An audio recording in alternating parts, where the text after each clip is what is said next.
नमस्कार। एकाग्र एनजीओ की तरफ से मैं अंजलि शुक्ला आप सभी का अभिवादन करती हूँ। एकाग्र एनजीओ विलुप्त हो रही धरोहरों जैसे चित्रकला, शिल्पकला, नृत्य, संगीत, योग आदि को संजोने का प्रयास कर रहा है। और इसी श्रृंखला में आज का हमारा कार्यक्रम गुरु पूर्णिमा का गुरु को समर्पित है। गुरु गोविंद दोऊ खड़े, काके लागू पाए, बलिहारी गुरु आपने, गोविंद दियो बताए। सदियों से हमें गुरु की महत्ता इसी प्रकार बताई गई है कि गुरु ईश्वर के समकक्ष है। वैसे तो हम गुरु के प्रति सदैव ही कृतज्ञ रहते हैं, पर किंतु आज गुरु पूर्णिमा है और एक विशेष दिन है, गुरु के प्रति श्रद्धा व्यक्त करने का दिन। और आज के इस विशेष गुरु पूर्णिमा के अवसर पर हम उन गुरु का सम्मान और साक्षात्कार करना चाहते हैं जो एकाग्र एनजीओ के लिए सदैव ही मार्गदर्शक के रूप में रही हैं। न्यू जीडीसी कॉलेज के ड्राइंग और पेंटिंग डिपार्टमेंट की एचओडी डॉक्टर कुमकुम भारद्वाज। मैम, आपका बहुत बहुत स्वागत है। इस साक्षात्कार की शुरुआत आपके प्रारंभिक दिनों के बारे में जानकर करना चाहूँगी। आपका कला के क्षेत्र में रुझान कैसे हुआ? कला के क्षेत्र में रुझान मेरा वैसे तो शुरुआत से ही था। मेरे को बहुत अच्छा लगता था पेंटिंग बनाने शुरुआत में, लेकिन ऐसी कुछ परिस्थितियाँ ऐसी बन गई कि मुझको लेना कंपलसरी सा हो गया। जैसे मैं 10th में थी तो एक सब्जेक्ट ज़रूरी हो गया, तो मैंने उसको चॉइस किया ड्राइंग पेंटिंग के लिए। फिर मेरी पेशी हुई प्रिंसिपल के पास, तो प्रिंसिपल ने मेरे से पूछा, बेटा आप कहाँ रहते हो? तो मैंने कहा बदायूं में रहते हैं। तो बोले अच्छा, बदायूं से छोड़ के यहाँ क्यों आए हॉस्टल में रहने? तो मैंने कहा क्योंकि हमारे शहर में ड्राइंग एंड पेंटिंग सब्जेक्ट नहीं पढ़ाया जाता। तो बोले देखो बेटा, आप संस्कृत में डबल एमए कभी भी कर सकते हो, है ना, इंग्लिश में भी कर सकते हो, लेकिन ड्राइंग पेंटिंग में नहीं कर सकते। तो मेरे को समझ आया। मैंने कहा नहीं। वो बोले तुम इतनी अच्छी क्रिएट, तुम्हारे इतने अच्छे मार्क्स हैं, फिर भी तुम ड्राइंग पेंटिंग क्यों नहीं? और मैंने सुना है आपकी टीचर्स कहती कि बहुत अच्छी पेंटिंग बनाती है। तो मेरे को कुछ और प्रेरणा मिली, मैंने ड्राइंग पेंटिंग में एमए कर लिया। फिर मैं ड्राइंग पेंटिंग में मेरी आगरा यूनिवर्सिटी में फर्स्ट पोजीशन थी। तो आश्चर्य होता था क्योंकि उस कॉलेज में ड्राइंग पेंटिंग में कभी भी फर्स्ट पोजीशन आई ही नहीं थी किसी की। तो उससे भी मुझे बहुत प्रेरणा मिली और मैंने पीएचडी के लिए अप्लाई कर दिया। पीएचडी की उसी दौरान मैंने एक स्कल्पचर का डिप्लोमा भी किया बरेली कॉलेज से। ईश्वर की कृपा, मेरी मेहनत या दृढ़ इच्छा शक्ति, कुछ भी मान लीजिए, तो मेरी जॉब लगी सेंट्रल डिपार्टमेंट में as a accounts officer. Ma'am, आपने डॉक्टरेट किया है। मैं आपसे जानना चाहूँगी कि कला के क्षेत्र में पीएचडी करना अन्य क्षेत्रों में पीएचडी करने से किस तरह से अलग है? चित्रकला के क्षेत्र में पीएचडी करना है और अन्य सब्जेक्ट में जो पीएचडी करना है, उनमें अंतर यह है क्योंकि एक तो एक प्रायोगिक 70% जो हमारा सब्जेक्ट है चित्रकला वो प्रायोगिक है, ओनली 30% थ्योरी होता है। तो स्टूडेंट्स जो हैं मोस्टली 70% तो प्रैक्टिकल वर्क करते हैं, 30% थ्योरी पढ़ते, थ्योरी कम पढ़ते, तो उन्हें थ्योरेटिकल नॉलेज कम होती है। तो अदर सब्जेक्ट बच्चा थ्योरी ही पढ़ता है, स्टूडेंट थ्योरी ही पढ़ता है, तो उससे उसकी नॉलेज रहती है अदर सब्जेक्ट्स की। और ड्राइंग एंड पेंटिंग में प्रैक्टिकल ज़्यादा पढ़ता है तो उससे उसकी नॉलेज नहीं रहती। तो सबसे ज़्यादा कठिनाई जो विषय चयन में होती है वो ये होती है कि हम कौन से विषय को चयन करें। मतलब हम क्योंकि प्रैक्टिकल किया हुआ है, थ्योरेटिकल नॉलेज है नहीं, तो उनको समझ नहीं आता कि हम करें आर्टिस्ट को लें कि हम इंडियन हिस्ट्री को लें कि हम मिनेचर को लें, क्योंकि थोड़ा थोड़ा ही पढ़ा है, इतना डीप नॉलेज नहीं ली है सब्जेक्ट की। तो मेरे हिसाब से उनको ऐसा लगता है कि पहले नॉलेज लेना चाहिए, डीप नॉलेज लो सब्जेक्ट की, उसके बाद ही सब्जेक्ट चयन किया जाए। अदर सब्जेक्ट्स में वो प्रॉब्लम नहीं आती है। मैम, कला के क्षेत्र में जो बच्चे आज के समय में पीएचडी करना चाहते हैं, आज के परिप्रेक्ष्य में उनके लिए कैसे अवसर हैं?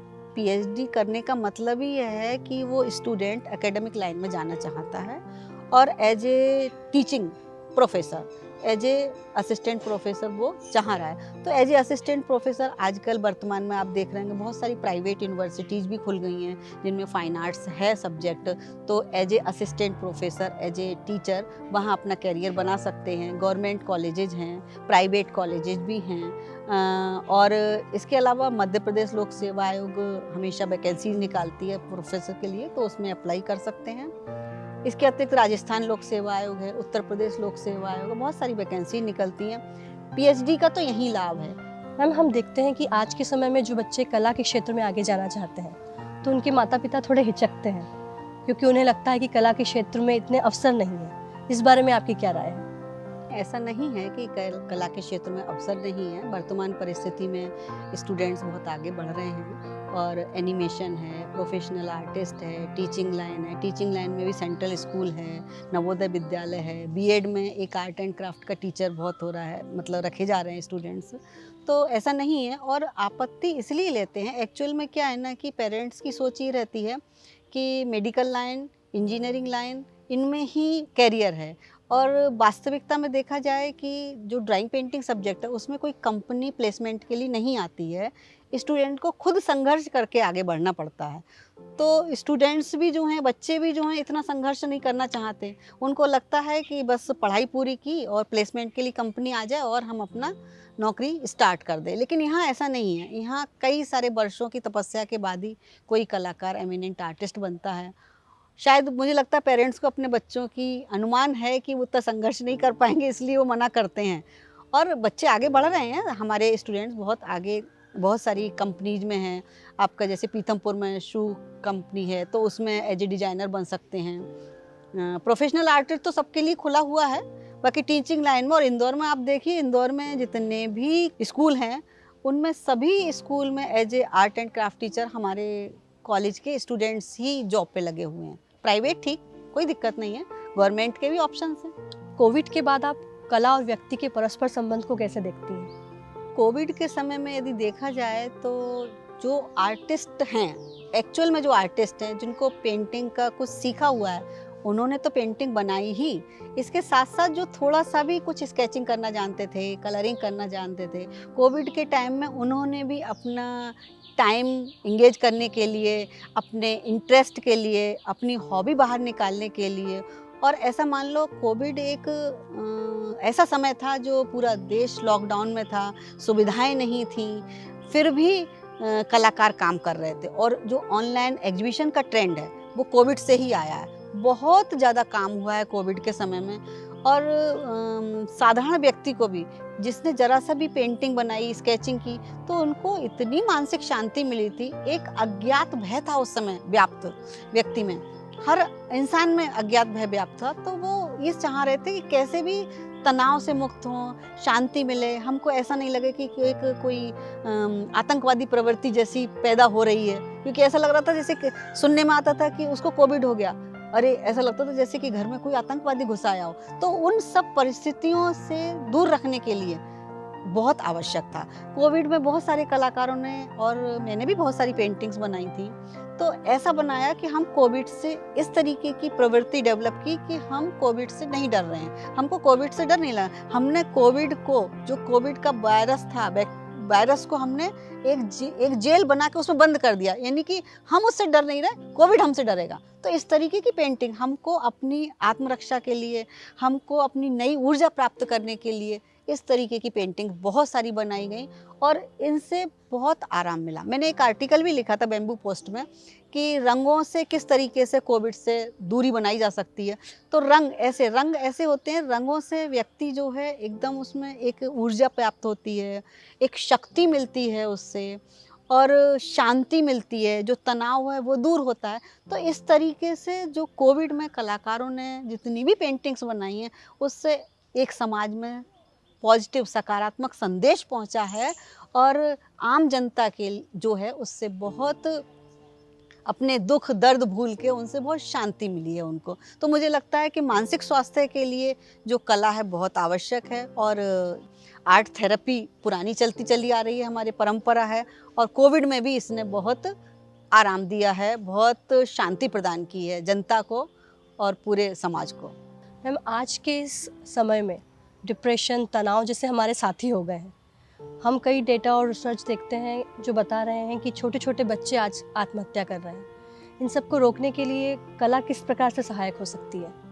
कोई सी भी कला हो, चाहे चित्रकला हो, मूर्ति कला हो, डांस है, म्यूजिक है, इन सभी कलाओं के माध्यम से एक व्यक्ति के लिए बहुत मानसिक शांति मिलती है। क्योंकि क्या है, जब हम किसी भी कला में रम जाते हैं, रत हो जाते हैं, हम उसमें सृजनात्मक कार्य करते हैं, तो उस समय हम ये भूल जाते हैं हम कहाँ बैठे हैं, किसके साथ में हैं, हम मतलब सारी परिस्थितियों को भूल जाते हैं। तो उसके कला ऐसी स्थिति वर्तमान में जो भी आप देख रहे हैं, बलात्कार हो रहे हैं, छोटे छोटे बच्चे उसमें इन्वॉल्व हैं, छोटी छोटी लड़कियां लड़के आत्महत्या कर रहे हैं, है ना, उनको इतना डिप्रेशन हो गया, तनाव हो गया, उनके फ्रेंड्स से उनका ब्रेकअप हो गया। उस स्थितियों से बचाव के लिए मुझे लगता है कि बच्चों के लिए पेंट ब्रश उठा लेना चाहिए। जिस कला में इंटरेस्ट है उसकी ओर झुकाव। पेरेंट्स को भी चाहिए इन सब चीज़ों के ऊपर ध्यान दें कि अपने बच्चे, कोई भी बच्चा हो, किसी भी, कहते हैं ना, साहित्य संगीत कला विहीना साक्षात तो पशु विषाणहीना,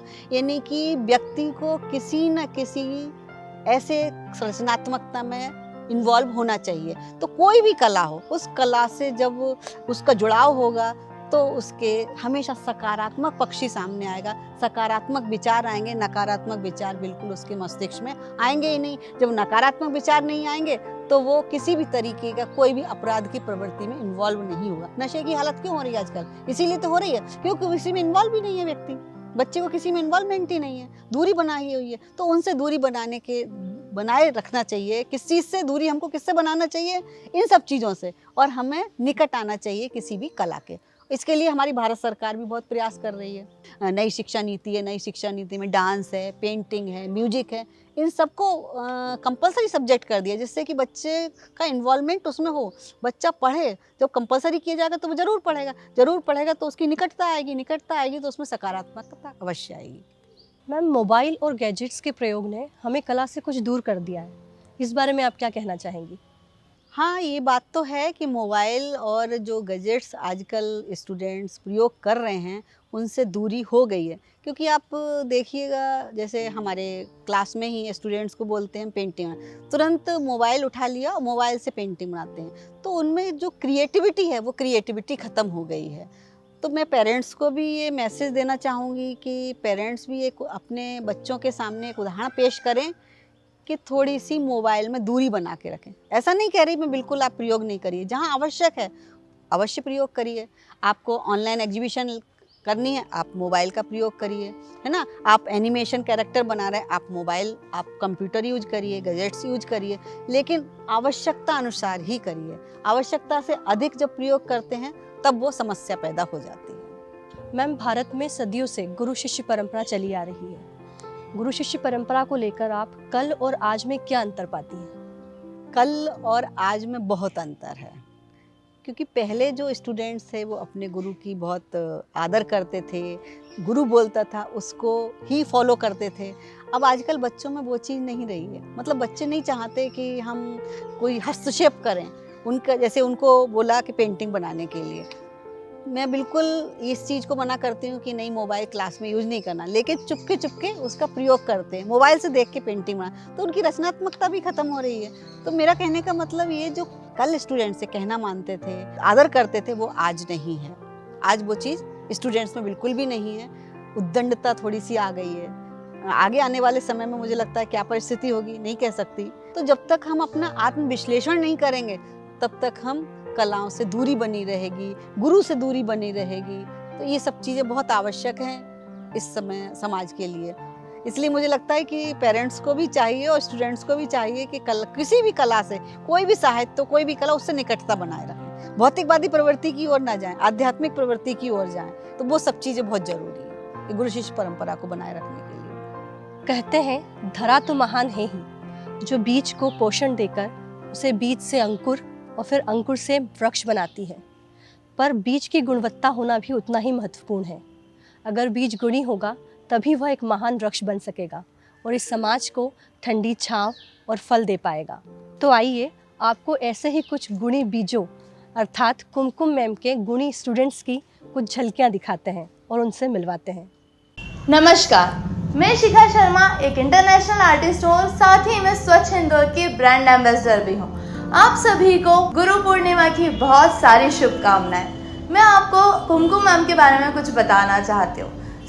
गुरु जो होते हैं ना, वो आपको मंजिल दिखाते हैं, पर कुमकुम मैम के बारे में थोड़ा सा अलग है।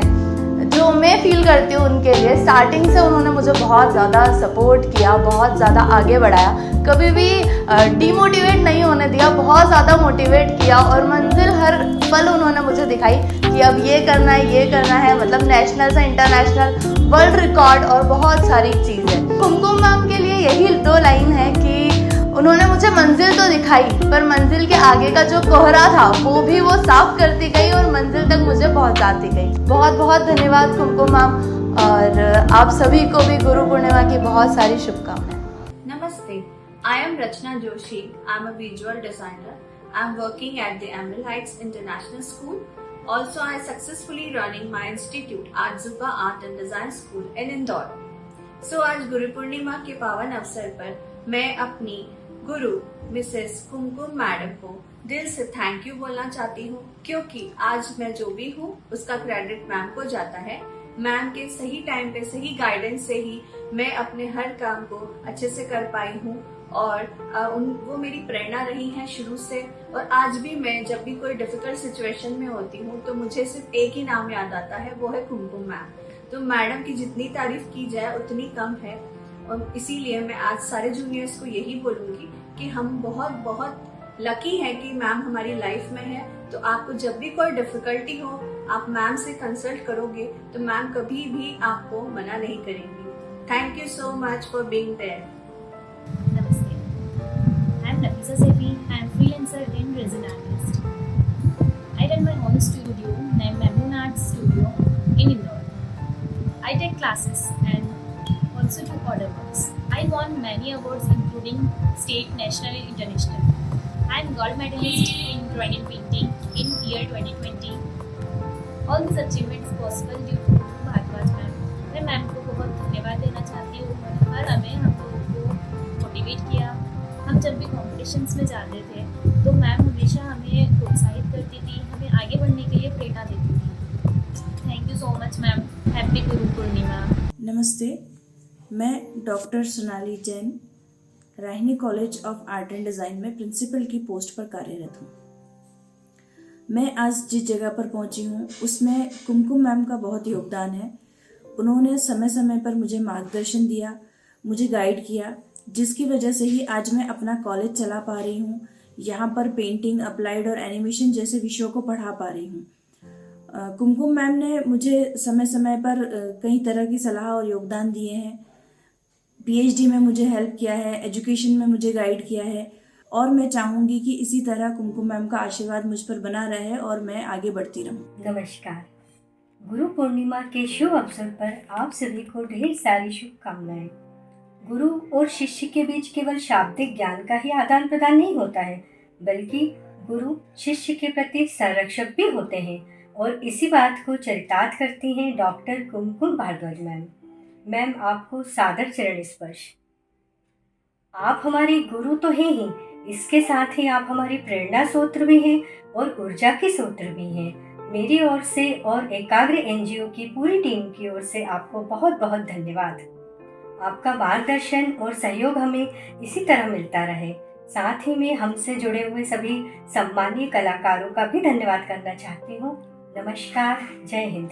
एकाग्र आपका एनजीओ है, जो फाउंडेशन है, मैं देख रही हूँ कि लगातार कलाओं को संरक्षित करने का पूरा काम कर रही है। जैसे कि पेंटिंग का है, डांस का है, म्यूजिक का है। समय समय पर वर्कशॉप करते हैं और स्टूडेंट्स को अवेयर कर रहे हैं। पर्यावरण पे एग्जीबिशंस लगाई जा रही हैं, ऑनलाइन ऑफलाइन बहुत सारी एग्जीबिशंस लगाई। तो मुझे लगता है जो एकाग्र एनजीओ इस संदर्भ में बहुत ही प्रशंसनीय कार्य कर रहा है और आगे भी करता रहेगा। मेरा आशीर्वाद है, मेरा सहयोग पूरा है। जब भी किसी भी प्रकार का कोई सहयोग एकाग्र फाउंडेशन के लिए चाहिए तो मैं बिल्कुल तत्पर हूँ उसके लिए।